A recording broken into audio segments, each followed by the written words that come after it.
Hey guys, welcome back to the channel. So today I have another shop talk video. Today's topic is going to be letting customers borrow your tools, if it's a good idea or not. And before we go ahead and get into this topic, if you guys haven't subscribed to the channel, hit the subscribe button down below. Definitely smash that like button because it helps the channel out. With that said, let's go ahead and get started on today's video. So today's topic is going to be, should you let customers borrow tools?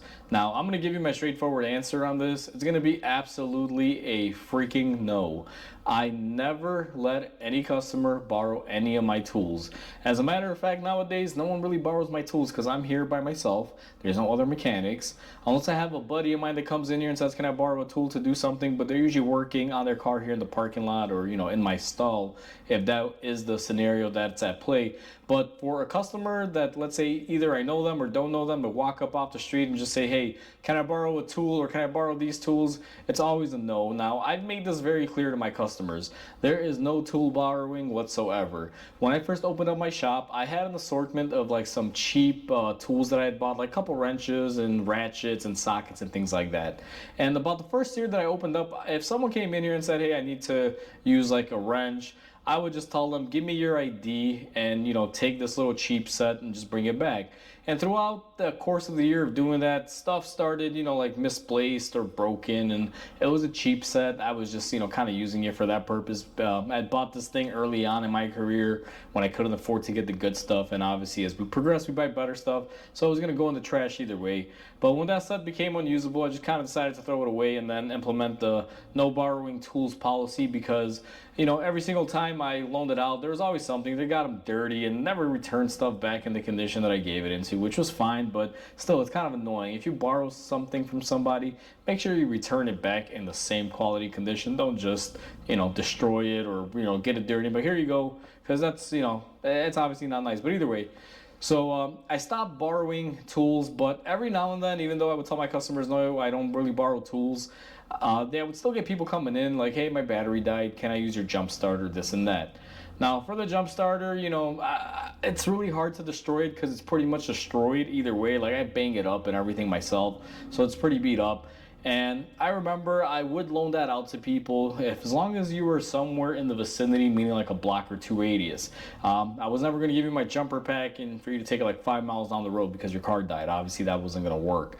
So what happened one day was I had a customer come in and said, hey Mike, can I borrow a jumper pack? My car is about 4 blocks away. The battery died out. I got to bring it into you for either a battery or alternator or whatever. Now this customer was a regular customer of mine, so I really didn't have an issue letting him borrow it just to jump it or hook it up just so he could drive it down here. Plus I was going to be able to work on it and make money, so I figured, why not? I'd be stupid not to because I'll wind up hurting, business because I could be working on this car making some money. So I was like, all right, just let me get your ID and, here you go.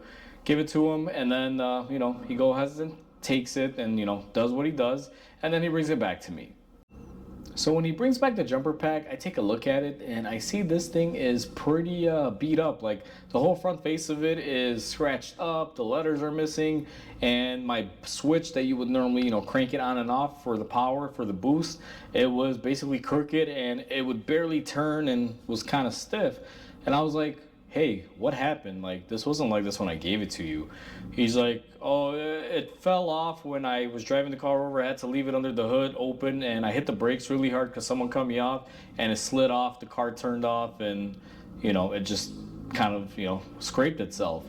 I was like, oh, okay, well, guess what? Now you owe me $300. And he's like, well, what do you mean? I'm like, dude, this thing is screwed up. Like, the switch barely. He's like, oh, it still works.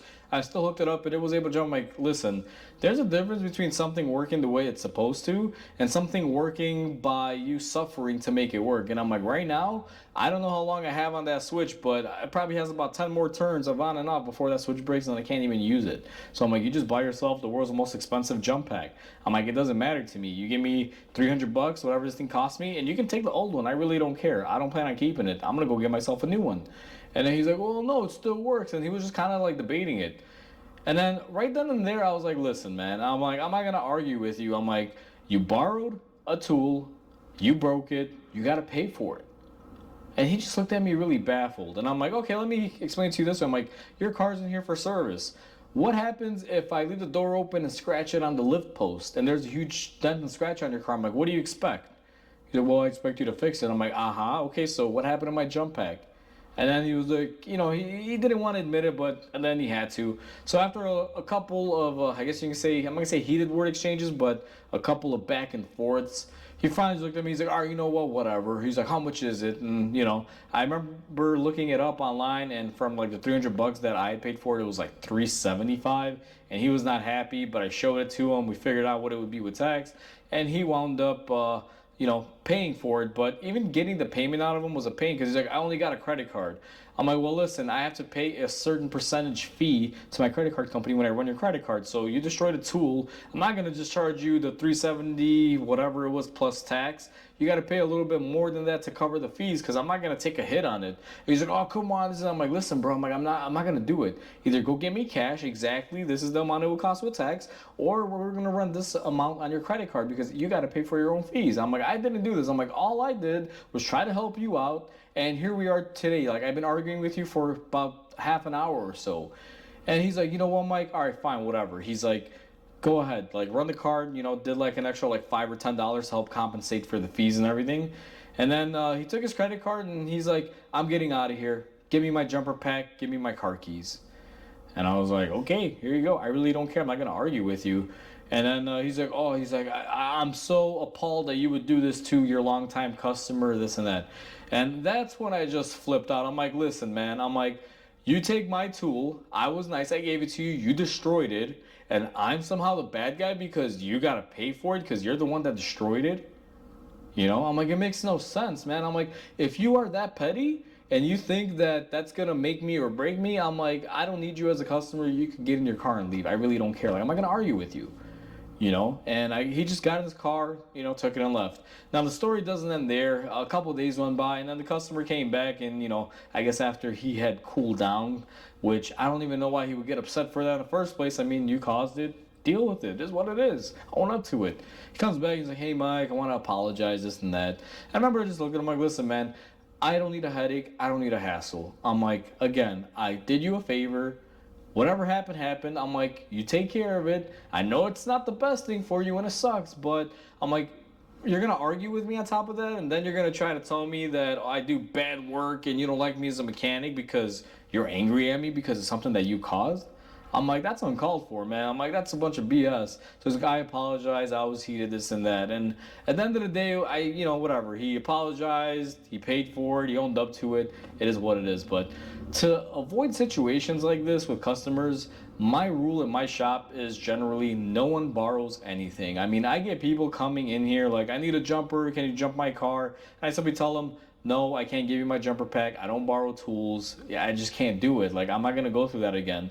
I've even had people tell me where, hey, my car is like 2 blocks down the street. Can you come look at it? And I've just kind of simplified it to the point where my insurance does not cover me outside of my property, inside the shop, inside the building, or my surrounding property, the parking lot, and things like that. So I tell people I cannot physically leave my property to go help you out because if anything were to happen, if I try to jumpstart a car outside a block down the street and it catches fire for whatever reason, I could be held responsible for that. And I'm not going to because as soon as I leave the premises, there's no insurance. So I'm not going to leave my property and help you or give you my tools to help you because either way, I'm pretty sure at the end of the day, there's going to be some really good lawyer that someone can hire that's going to find some sort of liability where they'll say, oh, the tool you gave him was defective and that's what it causes, so I'm liable. And it's just a bunch of stuff I don't want to go through. So my policy is quite simple. If your car is not here, none of my tools will ever touch it, and I am not going to leave my shop to help you out. And I will not give anyone tools to take off the property and this and that. It's just simple as that. It's one good way to avoid a hassle. It's one good way to avoid getting your tools damaged or destroyed. Plus, I don't like the fact giving someone a tool and me holding onto their license and, they're probably going away with like $100 wrench. The idea is about $5 to $10 and 30 minutes of your time to replace versus my wrench is going to cost me more than that or whatever the tool might be. Now, obviously, I'm not going to ever give someone a scanner that's worth $5 grand. Like, here you go, give me your ID. And it was always little petty tools like, wrenches and ratchets and things. But either way, guys, tools are things that you bought to make yourself money. You shouldn't be loaning them out or just giving them out to people like that. So that's why I never ever give any more tools out to customers. Even if they've been a long time customer, they ask me for a favor, I just tell them like, listen, I've had bad experiences, just respect my wishes and leave it at that. And most of them are like, okay, we understand, and it is what it is. But at the end of the day, that's the story. That is the shop talk. Just wanted to kind of give you guys that story and give you my opinion on this. Because at the end of the day, tools are for me to make money, not for others to profit off me. So hopefully you guys enjoyed this video. Please comment, like, and subscribe because it definitely helps the channel grow. Hope you have a good day, and I'll catch you on the next video.